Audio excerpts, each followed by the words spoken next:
পটুয়াখালীর বাউফলে অপহরণের ৪১ ঘন্টা পরও উদ্ধার হয়নি ব্যবসায়ী শিবু বণিক। শনিবার সব দোকানপাট বন্ধ, মানববন্ধন এবং সমাবেশ করে এই অপহরণের প্রতিবাদ জানিয়েছেন কালাইয়া বন্দরের ব্যবসায়ীরা। সাংবাদিকদের তারা জানান, আগামী সোমবারের মধ্যে শিবু বণিককে খুঁজে না পেলে তারা হরতাল ডাকবেন। এদিকে বরিশাল রেঞ্জের ডিআইজি এবং পটুয়াখালী পুলিশ সুপার কালাইয়া বন্দর পরিদর্শন করে সবাইকে ধৈর্য ধরার আহ্বান জানিয়েছেন। আহসানুল কবির রিপন এবং এনামুল হকের তথ্য ছবিতে প্রতিবেদন। শনিবার সকাল থেকে থমথমে ছিল বাউফলের প্রধান ব্যবসা কেন্দ্র গোটা কালাইয়া বন্দর। দোকানপাট খোলেননি ব্যবসায়ীরা। বেলা বাড়ার পর বাজারে আসতে থাকেন ব্যবসায়ীরা। এক পর্যায়ে শিবু বণিকের সন্ধানের দাবিতে মানববন্ধন করেন। পরে বন্দরে একটি মিছিল বের করেন ব্যবসায়ীরা।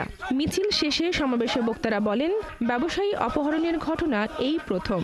এর আগে কখনো আইনশৃঙ্খলা পরিস্থিতির এরকম অবনতি দেখেননি। তাৎক্ষণিকভাবে আমাদের স্থানীয় নৌ পুলিশ প্রশাসনকে অবগত করানো হলে তারা যথেষ্ট অনীহা প্রকাশ করেছেন।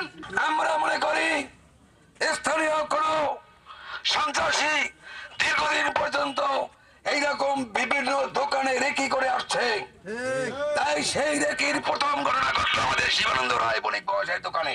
ব্যবসায়ী যারা উপস্থিত হয়েছেন সকলের পক্ষ থেকে, আমার পরিবারের পক্ষ থেকে আমার অনুরোধ, আমার ভাই যেন তাড়াতাড়ি আমাদের মাঝে ফিরে আসে অক্ষত অবস্থায়, এই অনুরোধ। বেলা 11টার দিকে বরিশাল বিভাগীয় পুলিশ রেঞ্জের ডিআইজি এবং পটুয়াখালী পুলিশ সুপার কালাইয়া বন্দরে যান। সবার সঙ্গে কথা বলেন। পরে সাংবাদিকদের জানান তারা কাজ শুরু করেছেন। আমরা সবাই মিলে পরিকল্পনা করি, চেষ্টা করে দুটো কাজ, একটা হলো ওনাকে অক্ষত উদ্ধার করা, বড় কাজ এটা। দ্বিতীয় কথা হলো যে পরবর্তীতে কোনো এরপর তারা শিবু বণিকের বাড়িতে যান, পরিবারের লোকজনের সঙ্গে কথা বলেন।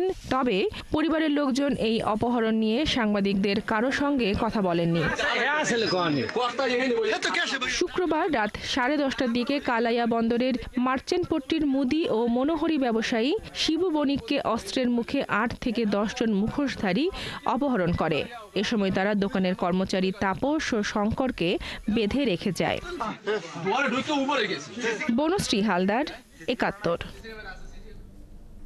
এ নিয়ে বিস্তারিত জানাতে আমাদের সাথে যুক্ত হচ্ছেন আহসানুল কবির রিপন। রিপন, ব্যবসায়ী শিবু বণিককে উদ্ধার করতে কোথায় কোথায় অভিযান চলছে এবং অপহরণের কারণ হিসেবে পরিবারের লোকজন কি বলছে? শাওন, আপনি যেমনটা বলছিলেন যে কালাইয়া বন্দরের বিশিষ্ট ব্যবসায়ী শিবু বণিক অপহরণের ইতিমধ্যে 43 ঘন্টা পার হয়ে গেছে। এই বিকাল 5টায় এখন পর্যন্ত তার কোনো সন্ধান মেলেনি বা কোনো আইনশৃঙ্খলা বাহিনীর কোনো সূত্র থেকে তার কোনো ট্রেস শনাক্ত করতে পারেনি। তবে মাঠে কাজ করতেছে এই মুহূর্তে বাউফল উপজেলা পুলিশ, তারপরে সিআইডি আছে, তারপরে ডিবি পুলিশ আছে, নৌ পুলিশ আছে। তারা তাকে সন্ধানের পাশাপাশি এই ঘটনার তদন্ত করছে, পরিবারের সাথে কথা বলছে এবং আত্মীয় স্বজন যারা আছে, এখানকার যারা ব্যবসায়ী আছে। আসলে ওই দিন রাত্রের যে ঘটনাটা ঘটেছে সেই ঘটনাটা এই আপনাকে আমি দেখাচ্ছি যে এই সামনে হচ্ছে এই দোকান থেকে এই সামনের এই যে দরজা, এখান থেকে জেলে সেজে তারা প্রবেশ করে 7-8 জন। সেই যে অপহরণকারী যে ডাকাত, তারা এই ঘরের জেলে তাদের নৌকার তেল লাগবে এই কথা বলে তারা এখান থেকে প্রবেশ করে তারা ওই দোকানের যে 2 কর্মচারী তাপস এবং শঙ্কর, তাদেরকে বেঁধে আগ্নেয়াস্ত্রের মুখে বেঁধে তখন যে ক্যাশে বসা ছিল যে শিবু বণিক মালিক, তাকে ক্যাশ থেকে 5.5 লাখ টাকা লুটে নিয়ে যাওয়ার সময় তাকে এই যে পিছনে আপনি দেখতে পাচ্ছেন সামনে একটি খাল রয়েছে, এই যে তার যে দোকানের পিছন সাইডটাই আপনাকে আমি দেখাচ্ছি। এই যে পিছনের যে এই যে দরজাটা, এইখান থেকে তাকে বের করা হয়। এইখান থেকে বের করার পর এখানে এই যে খালের সামনে আপনি দেখতে পাচ্ছেন এখানে একটি নৌ পুলিশের একটি জেটি রয়েছে। এই জেটির এখান থেকেই তারা নৌকায় করে, মাছ ধরা নৌকায় করে দ্রুত গতির এই বোটগুলো, এগুলোকে বলা হয় পাখি বোট। এটা খুব দ্রুত গতি সম্পূর্ণ এই বোটের মাধ্যমে এখান থেকে তাকে ভরে সেই নৌকায় ভরে এই যে খালটি দেখতে পাচ্ছেন, এই খালটি দীর্ঘ 4 কিলোমিটার রয়েছে বড় নদীতে পড়ার। সেই 4 কিলোমিটার পর যে তেঁতুলিয়া নদী রয়েছে সেই নদীতে